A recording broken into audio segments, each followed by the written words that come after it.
was the same to you. Yeah, we couldn't get much higher.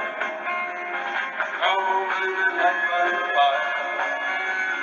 Come on, baby, light my fire. Try to set the night on fire. Okay, so I had to re-record this lecture because apparently the other song that I had is copyrighted. Bob Dylan, not a fan now because he's making me do this over. But we're talking about the 1960s, so maybe it'll go faster because I'm annoyed that I have to do this again. So the 1960s is a period that is known as a period of affluence, but also a period of turmoil. Affluence because the U.S. economy is still growing like it was in the 50s. You have an expansion of manufacturing, expansion of jobs, increase in wages. But you also have an increase in protests and discontent and unrest. And a lot of this stems from the Vietnam War, from the Civil Rights Movement and things like that. Civil Rights Movement we're going to do a whole separate lecture on because it's fairly interesting and deserves its own little thing. Cool. Alright, so to understand the 60s, you have to understand the Vietnam War. Technically, the Vietnam War is from 1964 to 1975. However, there were troops before 1964. For example, in 1963, President John F. Kennedy was president. There were about 17,000 troops in Vietnam, but it wasn't officially a war yet. How did the Vietnam War start? Well, Vietnam was a colony of France.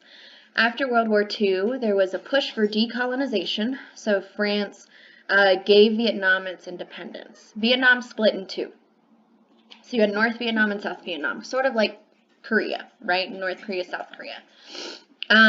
North Vietnam wanted to go down into South Vietnam and vice versa. Each wanted to take each other over. North Vietnam, or also known as the Viet Cong, were communist and backed by the Soviet Union. South Vietnam were capitalist and backed by the U.S. My dog is deciding to squeak again, so sorry everyone, you're just going to have to live with it. Okay. So U.S. wanted to help South Vietnam, at first to prevent an invasion from North Vietnam. Eventually it was to try to take over North Vietnam as well, to make one whole Vietnam. That didn't work. 1975, U.S. troops had to leave. North Vietnam took over South Vietnam, so you have the country of Vietnam ran by the northern government, essentially. Cool. So Vietnam War starts to ramp up in 1964 under President Lyndon B. Johnson, sort of for political reasons. By ramped up, it means their president had more power to send troops over. So there was an incident at Gulf of Tonkin. This led to a resolution where Congress gave the president authority to send over whatever resources were necessary in the fight in Vietnam. So Congress didn't essentially declare war for Vietnam, but they gave the president widespread authority to use troops and use the military as commander-in-chief. So it would be considered a war in that regard. And Lyndon B. Johnson did that. In 1968, which is, remember 1963, 70,000 troops, you had over 500,000 troops. Just 5 years later in Vietnam, and it went on till 1975. So a pretty significant chunk of the 60s in history is about men going to war. And the Vietnam War is very, very controversial for quite a few reasons. The first, a lot of pacifists and people against the war believed that the U.S. was fighting it for the wrong reasons. It was a proxy war, right? So a fake war that was meant to be between the U.S. and the Soviet Union, like the Korean War. However, you have serious implications. You have Vietnamese citizens losing their lives because each side is continuing to give the other side support, arms, troops, things like that. So it's an unjust war in that sense. Second reason, type of weapons used in the war and the tactics were unjust. So Vietnam War is considered a guerrilla war, which means you don't have like formal battlefields. Instead, it's kind of like surprise attack and raids. And so the U.S., to try to combat against that, used some pretty, what would be now considered unethical war methods, for example, using napalm, which is essentially a chemical weapon that destroys agriculture, so they used it to burn down trees and forests and rainforests where they believed Viet Cong were hiding. Long-term implications of this, it's really harmful to people's body just from breathing it in. So you had troops, you had Vietnamese citizens dealing with that.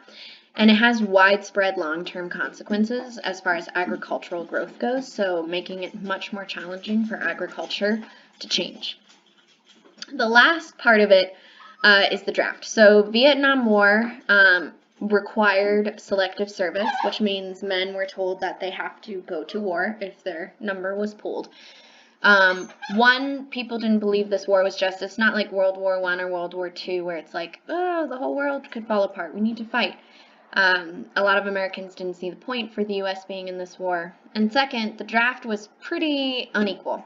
And by that, a majority of men who were being drafted were men of color, men that were less wealthy, men who did not have the opportunity to go to college, things like that. So you have this wide inequality between who is actually going to war and, while at war, dealing with some severe trauma, coming home with PTSD, coming home with drug addictions, and not getting the support needed after war to do well. So pretty controversial war, pretty big deal.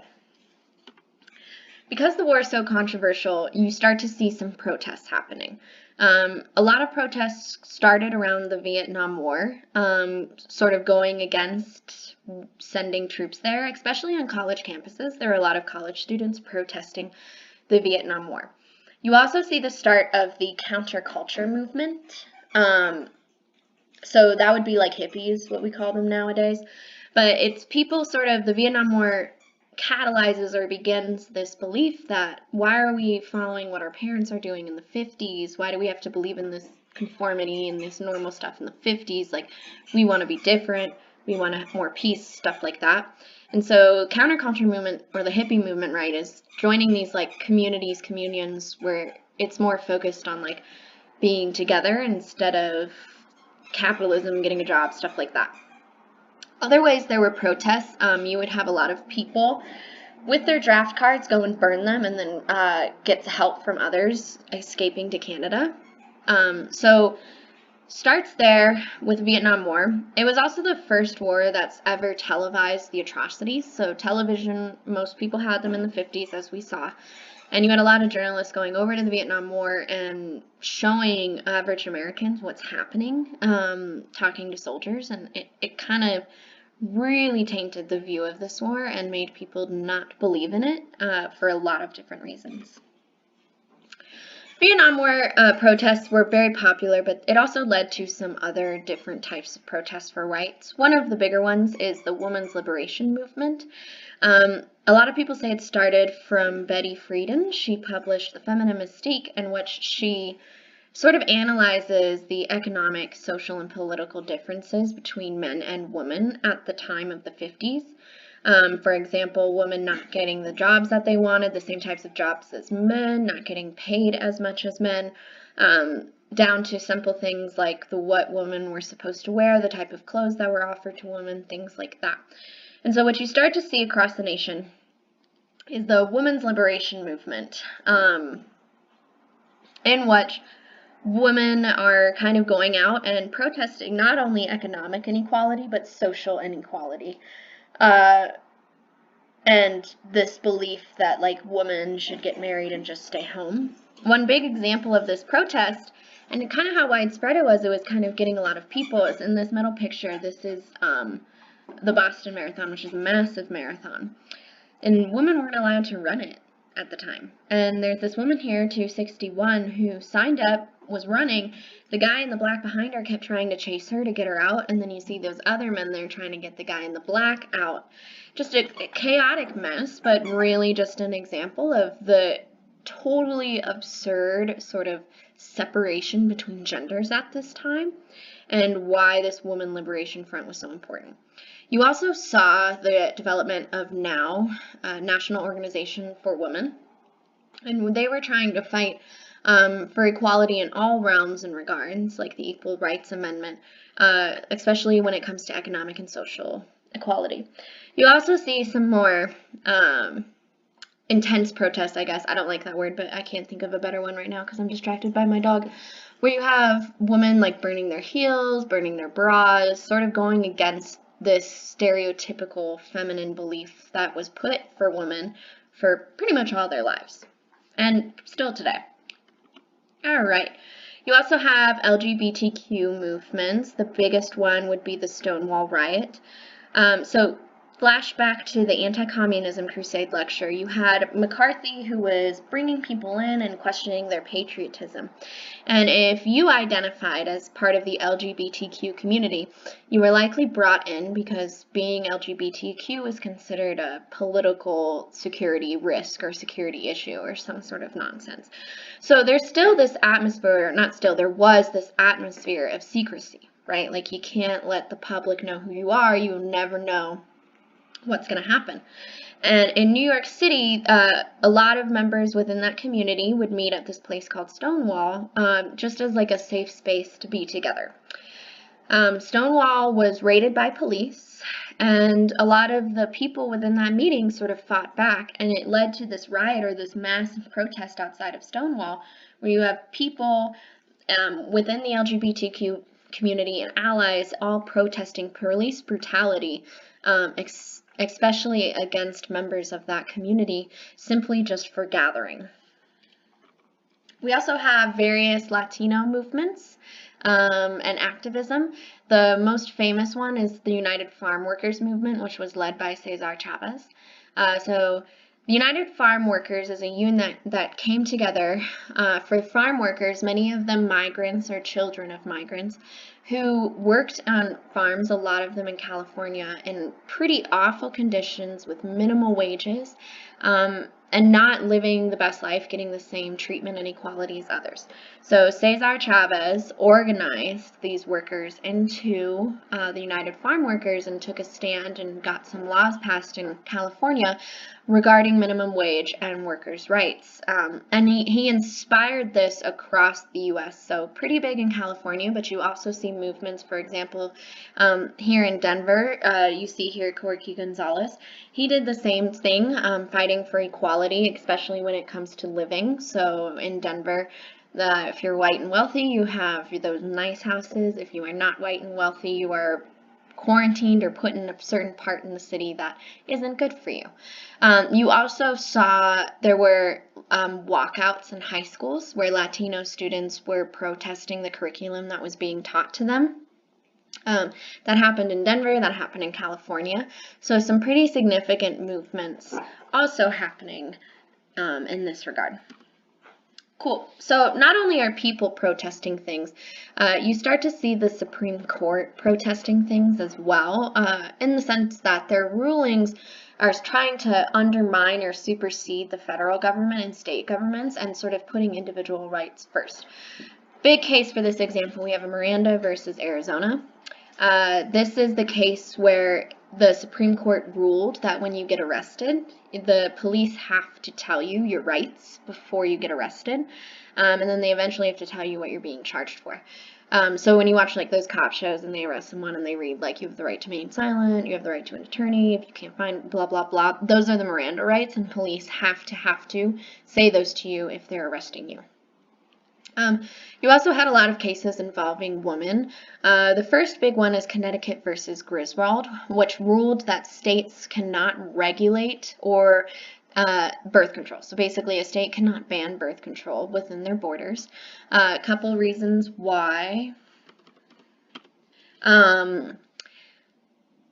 The right to privacy was the big thing. So the Supreme Court ruled that the Constitution gives every individual a right to privacy. Right to privacy was threatened by the Supreme Court, threatened by Connecticut trying to control birth control.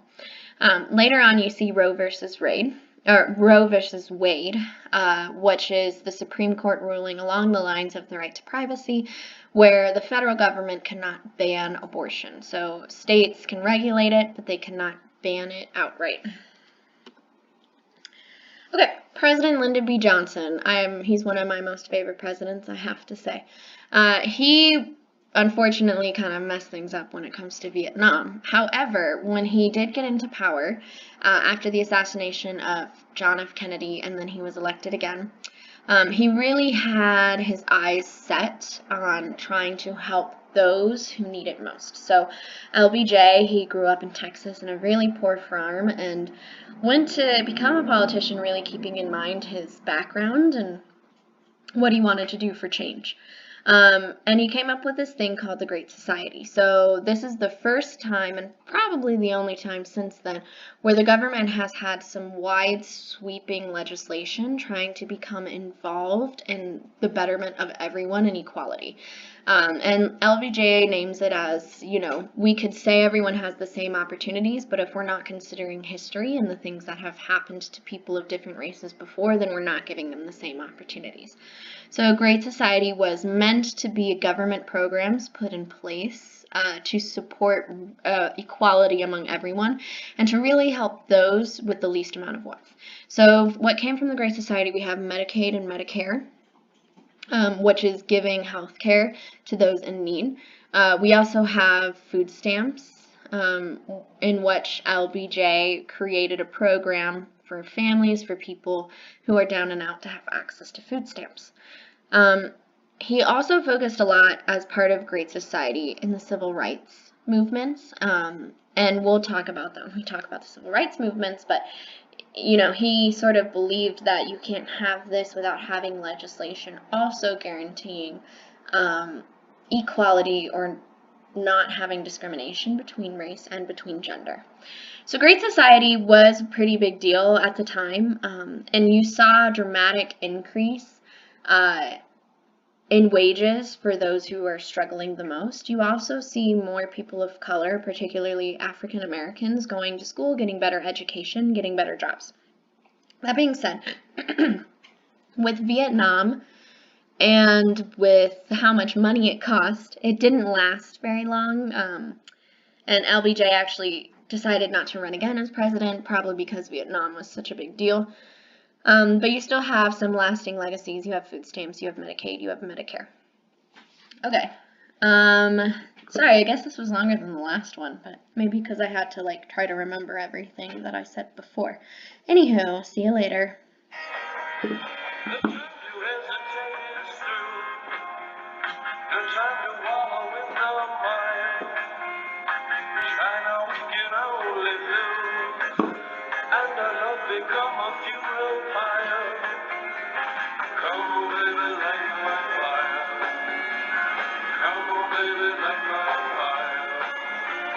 Try to set the night out.